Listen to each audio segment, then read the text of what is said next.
Hey, it's Zach, and I'm back with another episode of Elevate and Accelerate. Episode 2, Brand is Story. Today, I want to be talking about a little bit more of story in general. What is story? How has story influenced us as humans? What are some story plot lines that you could probably use or try to figure out what your story is? And then, how do you start the process of crafting your core story that you can use to attract your ideal client? So, without further ado, let's get started.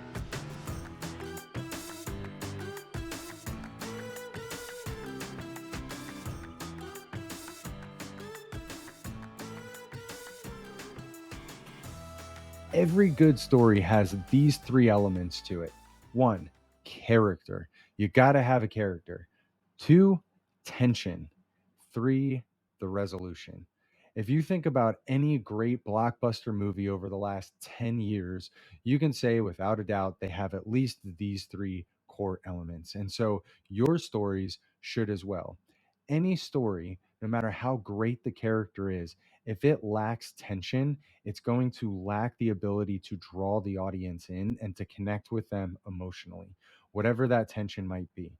And so we'll get into some different plot lines and ways in which we can do that.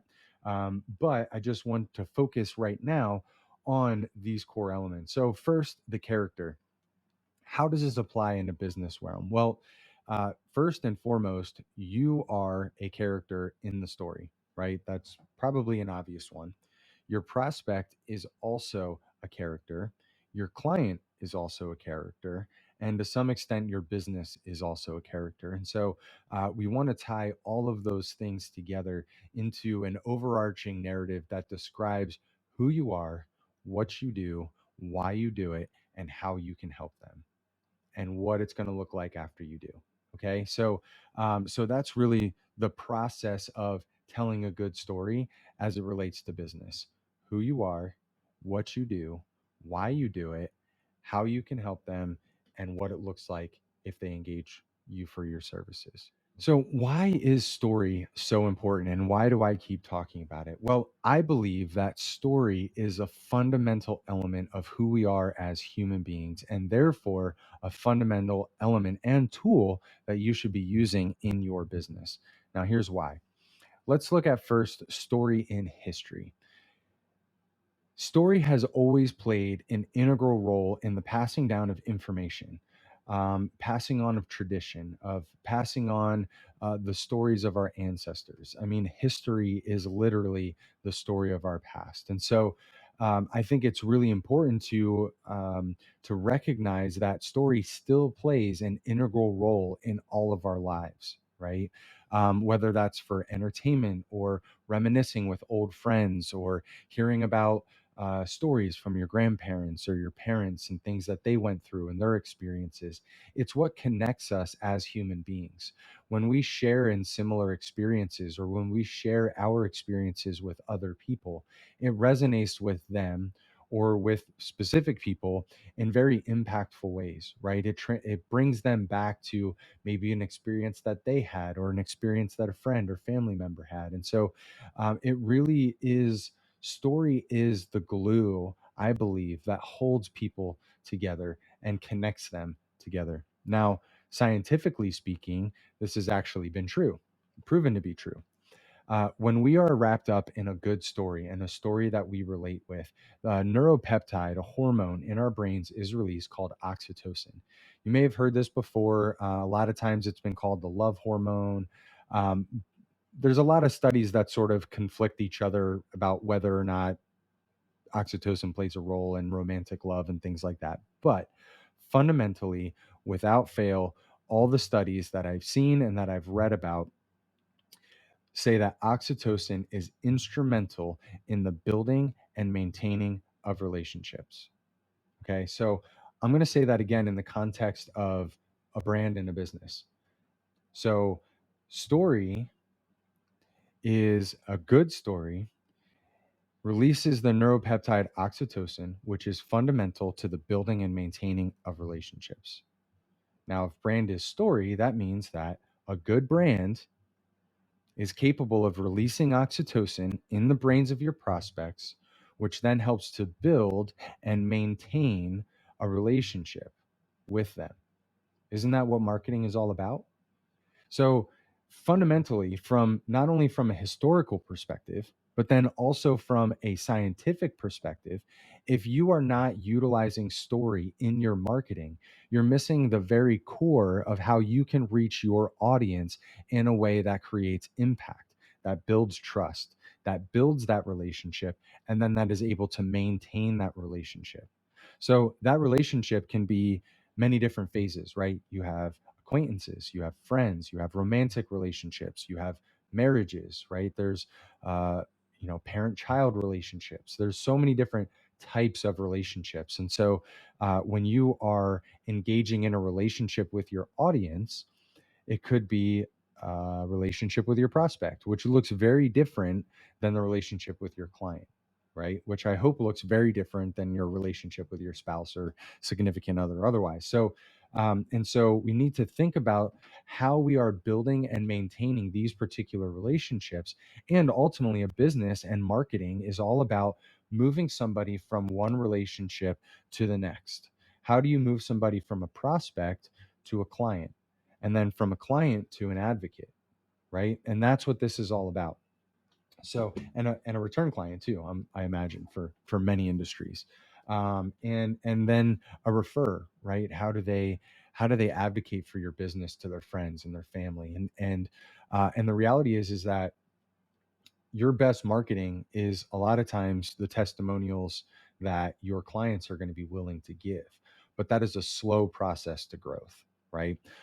And so how do you grow more quickly is by leveraging the things that help you to build trust at the forefront of the conversations that you're having with your prospects.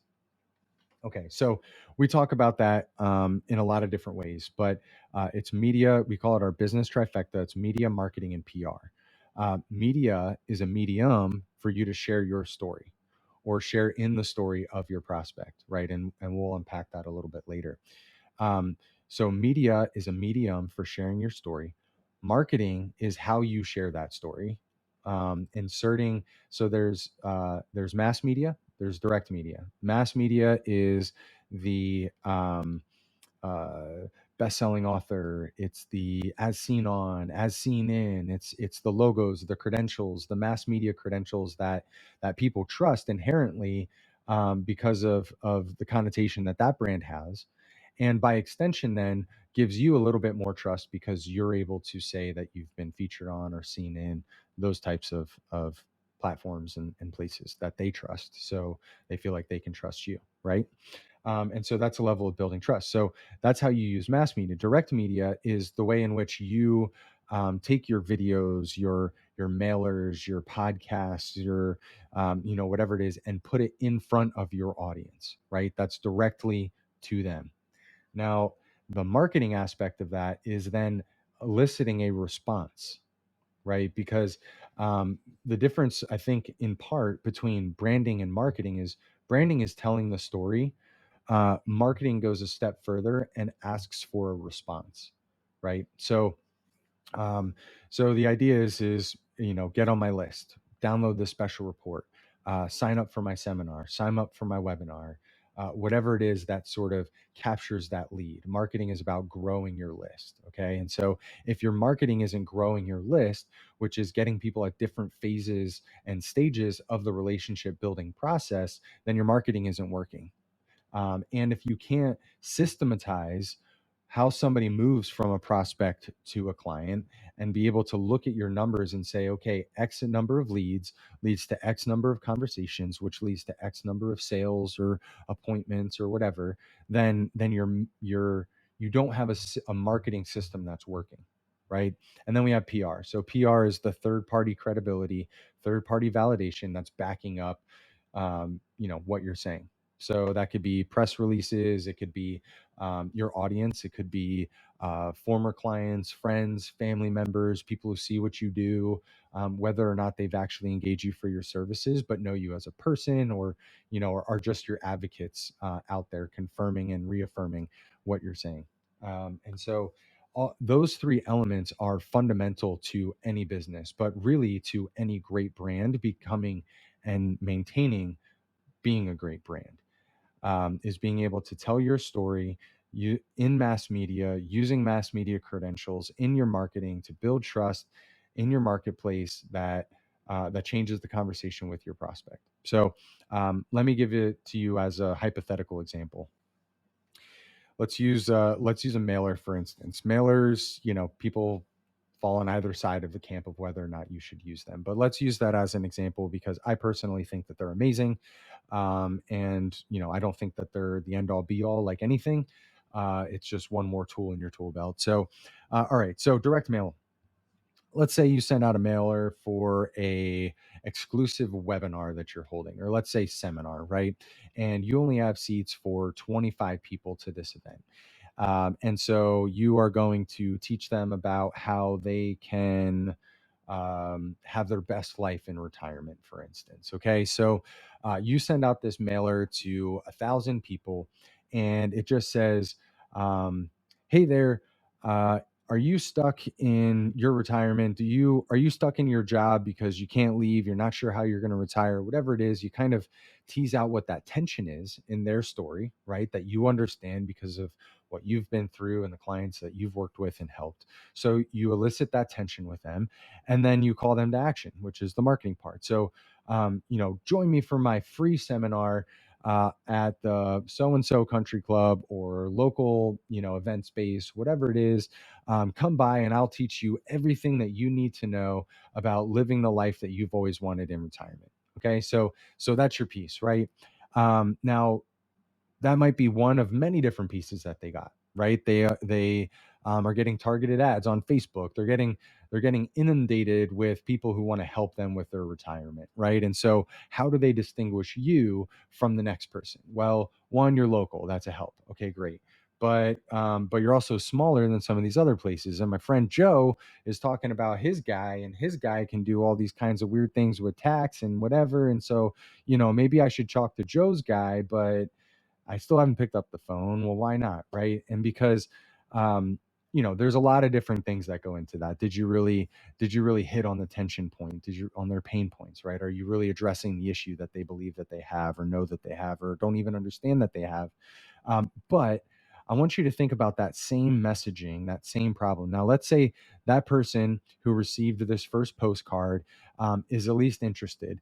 They're going to Google you. They're going to look you up and say, okay, who is this person? What do I need to know about them? What's their story? Okay. So, what are they going to see? What's the story that they're seeing online before they even talk to you?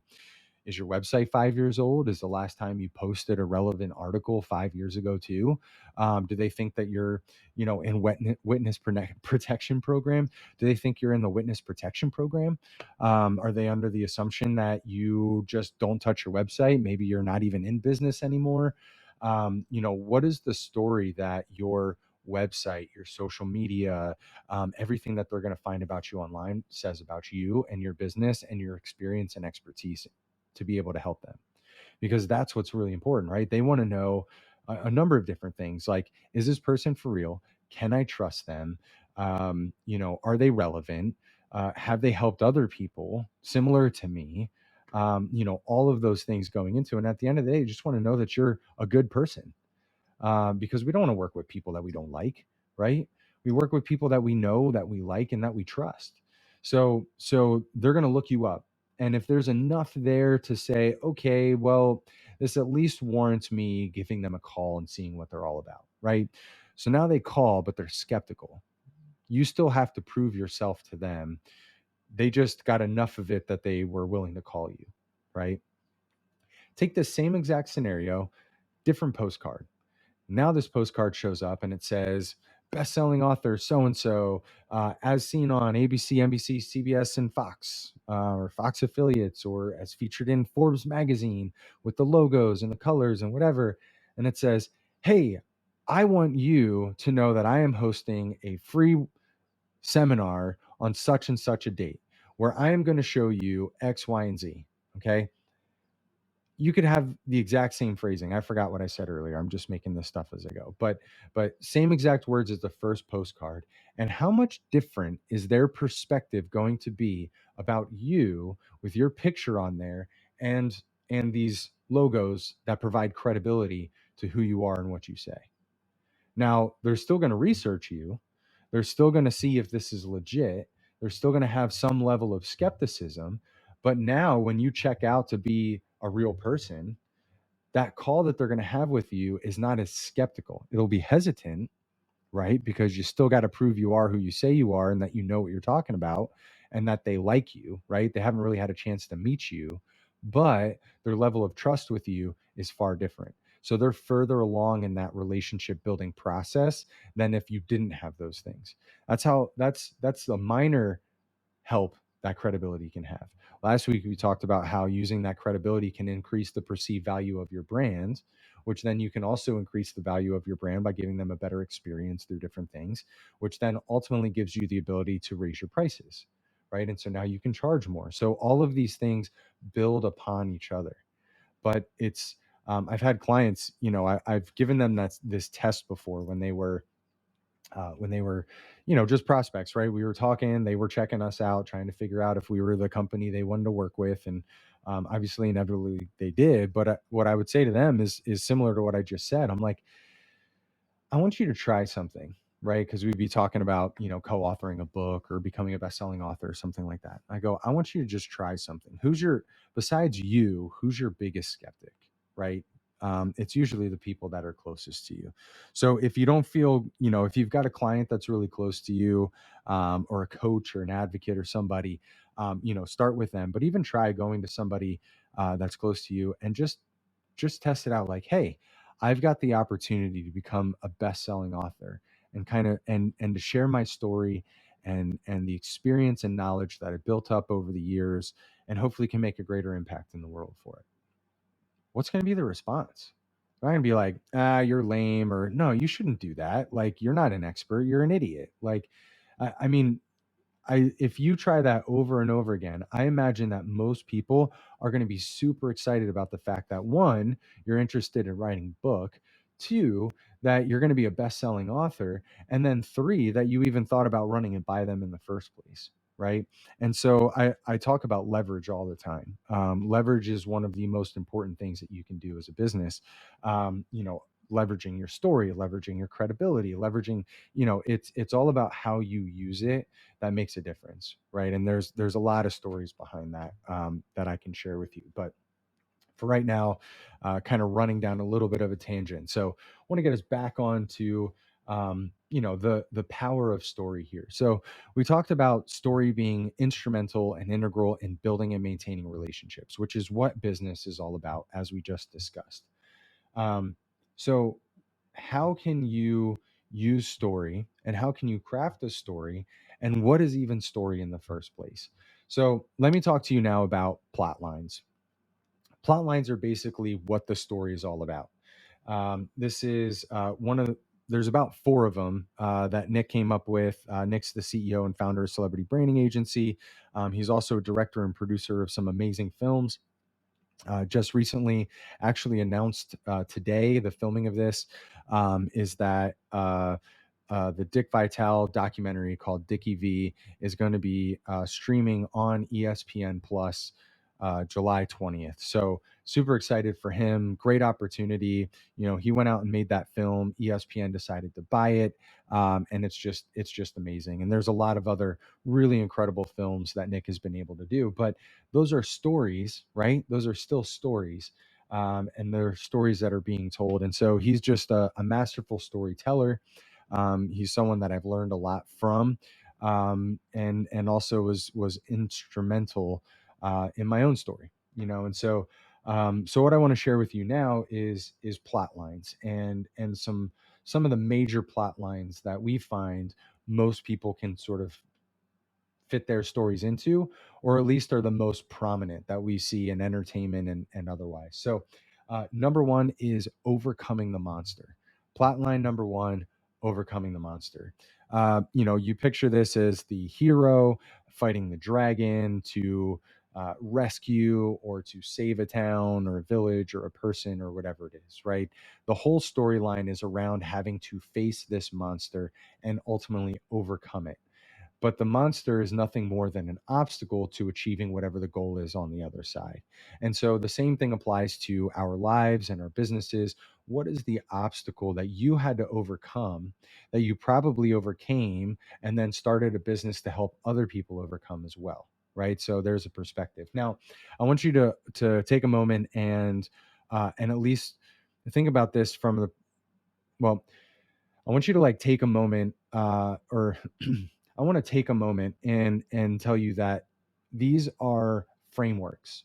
Okay, so don't try to forcibly push your particular story into one of these plot lines. They're meant to be a guideline on how you can start thinking about who you are, what you do, why you do it, that kind of thing. So, what is it about your core story that has brought you to this place? And we'll talk about how to craft your core story, um, probably later today, and into upcoming episodes. All right. So, number one, overcoming the monster. Number two, rags to riches. This is the quintessential American dream kind of story. You start out with nothing and you build a great empire. You start out with nothing and you build this next level of success. Or a lot of times you start out with something, but you have to fight and scrape and sort of find your own way to the next level of success. This there's a lot of different examples of this. The one that I always think of in movies is The Pursuit of Happiness with Will Smith, right? True story. And he plays this character who's down on his luck. He ends up being homeless, loses his wife. He has his son. They're living out of shelters. And then, makes an impact and pursues a Wall Street guy. And then the Wall Street guy brings him in. He works really hard, late hours, crafts, perfects his craft and becomes one of the top producers, and then I believe partners even. Don't quote me on that, but he sees himself from the bottom to the top, right? And that's what this storyline is all about. The third is rebirth. This is the comeback story. So this is somebody who um, maybe sets down a wrong path and experiences rock bottom.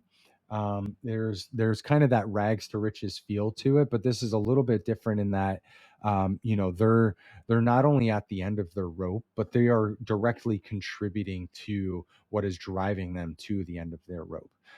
So the rags to riches, it's almost like we enter into the story with them already in that experience and they're driving their story forward. This person, we oftentimes are asking the question of why would you do that? Why are you doing that? Oh, like, and they follow themselves into the depths of failure and despair and whatever. But from there they come out, right, and they rise up to the occasion. They become a better version of themselves, and then they make a greater impact for good in the world around them and in the relationships that they have around them as well. So that's the rebirth. That's the comeback story. That's the story of the football player who breaks his legs and is told he'll never walk again, but then is not only able to walk again but goes to the Pro Bowl, and is instrumental in their team winning the Super Bowl, whatever it is, right? And that's one portion of it. I had a client who was a felon, spent time in jail, but then used that rock bottom feeling to make a difference in the lives of the youth who are at risk of following the same trajectory that he did. And so there's a lot of different storylines that can fit into this particular plot. The last one is probably my favorite, and it comes with a big old asterisk. And the reason for the asterisk is because I think this is a plot line that we are all on as a human race, as individuals, as people, and that's the quest. I think we're all on a quest because our individual stories don't end until we die. And a lot of times, for many people, they continue on even after death. Right? There's a story after that, but whatever your belief system is, we can at least all agree that our stories don't end until we do. And so the quest is really this overarching narrative that can draw in all of these other plot lines. So you may be able to think about a time in your life where you had to overcome a monster, right? Toxic relationship or an obstacle that was standing in your way between you and success, whether that was, having enough money for college or starting your first business or whatever it was. Maybe you have a rags to riches story. Maybe you have a rebirth story. Maybe you had to literally fight a dragon. I don't know. But whatever it is, all of that was not the end of your story, but rather a contributing act to furthering your story along to what it is today. And so, what I want to encourage people to think about is that your story never ends, but your business, how you help people, is not your story either. It's a part of your story. It's the current act of your story. But I imagine at some point down the road, you would be interested in passing that off, either passing it off to your kids or friends or whoever, or selling it. Right, whatever your vision is, and maybe it is to work in that business forever. That's just what you want to do until you stop doing, and that's up to you, right? We all define success differently, but I want you to think about this in the context of how you articulate it to your prospects, how you articulate it to your ideal clients, right? In this microcosm of your overarching story, your business and the why behind what drove you to start your business is your core story as it relates to your prospect. A lot of times, I taught a story building boot camp to a lot of our clients, and have coached many people on helping them to craft their stories and uncover their stories and develop their stories. And inevitably, there's two things that end up happening. One is they don't believe they have a story or a story that other people want to hear, or they have too much of their story in their head and they can't drill down to what the most important element is that they need to communicate in the right environments. So those are two very separate issues that need to be addressed separately. And we'll, I think, have some time to be able to address some of those here shortly. But what I want you to know is that not only do you have a story, but you have a story that's worth sharing. And not only do you have a story that's worth sharing, you have a story that your ideal client needs to hear.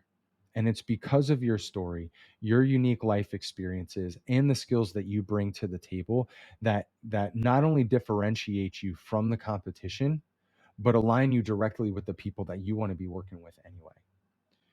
You hear this all the time, right? We attract people who are like us more often than not. There's something about that. I don't know if it's the law of attraction or something else that's out there. I just don't know. But there is some sort of energetic force field that attracts us to some people and not to others. And a lot of times, we attract the same people into our spheres. And that could be a reflection of self. It could be a reflection of our circumstances, whatever. But the more and more that you understand self, and the more and more that you're able to communicate who you are and what you do and how you help people and why you do it, the more and more you're going to attract like-minded people. The more and more you're going to attract not only your ideal clients, but ideal collaborators, right? That give you opportunity for expansion and growth. And so, that's a journey I think we should all be on. Story is at the core of all of that. I had well, all right. So let me get back to the quest here, and then I'll tell you a little bit more. So the quest is a mission. There's an end goal, and no matter what that mission is, until that mission is accomplished, we are going to push through any other obstacle that gets in the way, whether that's a person, whether that's a pandemic, whether that's a change in the industry, right? No matter what it is, a technological change that almost makes your job obsolete, right? You have the choice in that moment to adapt and overcome, which is my military side coming out, or to just sit back and let it happen to you. So, so if you are a mission, what we call a mission driven celebrity expert, the celebrity expert part is usually a hang up for some people because they're like, I don't want to be a celebrity. But the idea is that you can be an expert and not known, right? Think of a university professor or a research scientist who's in the basement of some university somewhere. They might have the next breakthrough in the genome, But we're all not going to hear about it until, mass media talks about it, and even then it's going to be a fleeting story, right? Back page story for some people. So so you can't run a business that way. The celebrity portion of that is, we've got these celebrities who are in every moment of every day of our life, and we almost can't get rid of them. But that doesn't really mean that they're experts in anything. I mean, they're experts in acting or music or whatever it is, but not in something that's going to impact our lives directly besides what their entertainment provides us in that moment, right? You, on the other hand, are an expert at what you do. And so a celebrity expert is somebody who is known for being an expert. That's what we talk about. The mission driven part is that quest. It's that overarching narrative of what's driving you forward, whatever that piece of success is that you're looking for. People measure it differently. You can measure it however you want. It could be making $1 million. It could be making a couple $100,000 every year for the rest of your life. It could be growing a business that somebody wants to buy. It could be growing multiple businesses. It could be giving your family resources that you never had.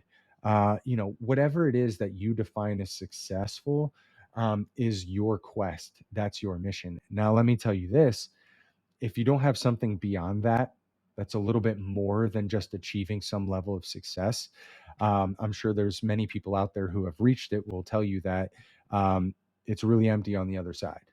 you know and what ends up happening a lot of times is you set a new level, and then a new level, and a new level, and the next thing you know, it's like, what the heck. So obviously there's some nuance with that. There's some emotional intelligence that plays into all of these things, but ideally the idea is you've set an idealistic life that you want for yourself and your family.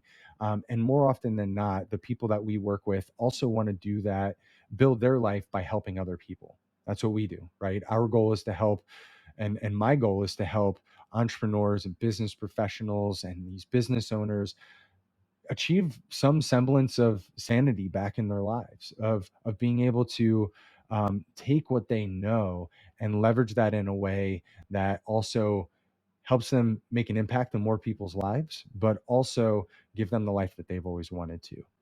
And I think that's something that we can all do together, and a big reason why I started this podcast. I hope to bring on, and I know that I will be bringing on some really amazing guests, people who are just at the beginning of their entrepreneurial journey, people who have been doing this for a really long time and have received, all sorts of awards or levels of success and otherwise. And so I hope in helping them to share their story, you'll also be able to resonate with their journey and the journey that you're on, and be inspired and motivated and otherwise. So, all right. So, just as a recap: overcoming the monster, rags to riches, rebirth, the comeback story, and the quest. All of these are different things that you can use to as a framework to help flesh out what your core story is, the why behind why you do what you do, and what brought you to this place. The next thing I want to talk about here, and probably will bring us to the end of our time together, is the importance of your core story and how to start mapping that out. So, what I want to leave you with here is a little bit of homework if you feel like doing it. The way that I work with my clients in helping them to develop the key elements of their story is I tell them to take a piece of paper and draw a line straight down the center, horizontally, vertically, whatever you feel comfortable with. But draw a line straight down the center, because you're going to have these categories. Now, I want you to split that up into, actually, let's rephrase this. All right. So, what I want you to do is I want you to take a piece of paper horizontally in front of you and draw a line down the center from left to right. Okay. So, you're going long ways on the piece of paper from left to right. And then I want you to write, on the left hand side, as further over as you can, on the top half, positive, and then on the bottom half, negative. Um, and then I want you to create three separate categories. So just divide that paper up into thirds, which are then separated by that middle line. So you should essentially have 6 squares. I hope I'm explaining this well. In my mind, it looks great. Hopefully, my words have been able to give you something that gets close to what I'm looking at. So six boxes, three positive, three negative. Probably would have been an easier way to say that.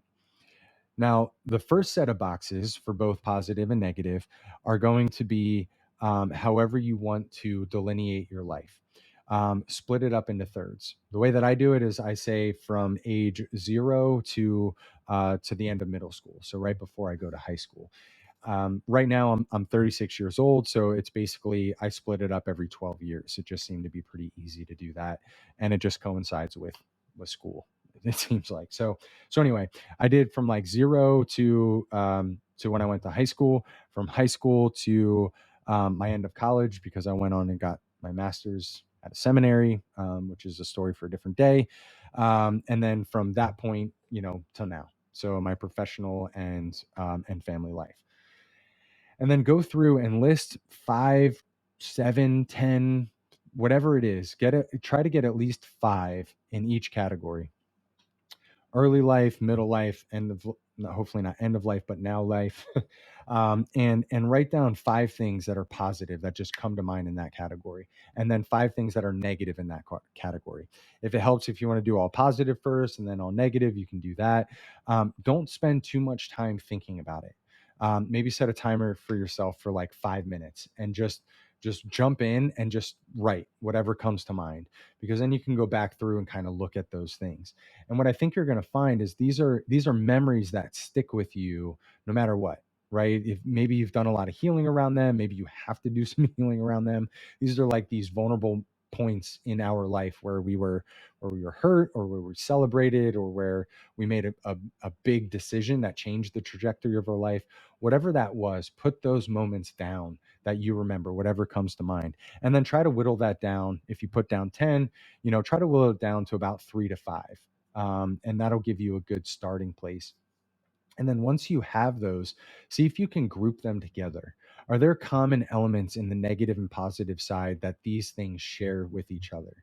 And now what you're starting to do is you're plotting out a map of the negative and positive influences in your life that have shaped who you are today. So then when you go back and look at these things, look at them as, well, how does that impact me today? I'll give you an example. My dad wasn't around that much as a kid. We saw him on weekends. That was part of the divorce arrangement. As we got older, that got less frequent because weekends were when I had time to spend with my friends. But there wasn't a whole bunch of time during the week that we spent together.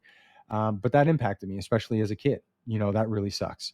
And so I lived my life, even as a kid, never wanting like my friends or other people to miss out.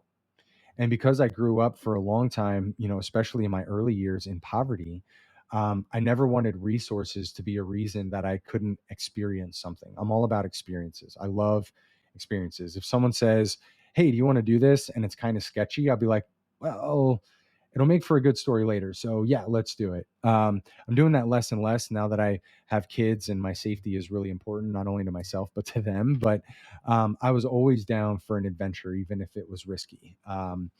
And so I carried that over, but I never wanted my friends to miss out on experience or to be left out. And so when I was working and making really good money, I would pay for everybody. Let's go have a great experience. And if you've got a worse job, just who cares? Like, if you can't afford it, come on, like, I'll pay for everybody, like, bills on me. I'm still very much like that to today, although I'm probably a little bit more cautious. But I say that to say that that is a part of who I am now to this day, and has shaped who I am. But really, I also incorporate that into the way that I help people, and my clients. I am very interested in helping people have an amazing experience when they come to some of our events, or in the experience of just going through some of our products, whether that's building their new website, or starting their podcast, or live stream, or whatever it is, becoming a best-selling author, being featured on a TV show. Like, I was hosting a show in Times Square, about a month ago, and it was such a fun opportunity to put somebody else at ease, but then also help them talk about their story in a setting that also provides credibility and gives them materials that they can use in their marketing. So take that with you today. I hope that that's a something that can get you started. Think about your story as those key elements. Is there any of those plot lines that you see kind of popping up? Is it a mix of two of them or three of them? Is it kind of all of them? Right? And what has that led you to today? And next week, we're going to talk about something that these very things have created inside of us, and that's values. And how every business needs core values, and how that is a um, a key element to your story and the story that you tell, and also the story that others tell for you. So, AKA a great brand. All right. Well, thank you for your time today. I look forward to it. As always, I appreciate you taking the time to listen to me ramble and talk about these things. I hope you found some value. If you did, feel free to visit the website at elevateandaccelerate.com. Love to hear from you. If you have any suggestions about things that you'd like to hear about, or maybe something that I talked about that you would like to hear a little bit more of, feel free to reach out. I'd be more than happy to answer your emails, or to have a show, or even to have you on if you're interested in a hot seat or sharing the information that you have. So again, thank you very much, and I will see you again next time.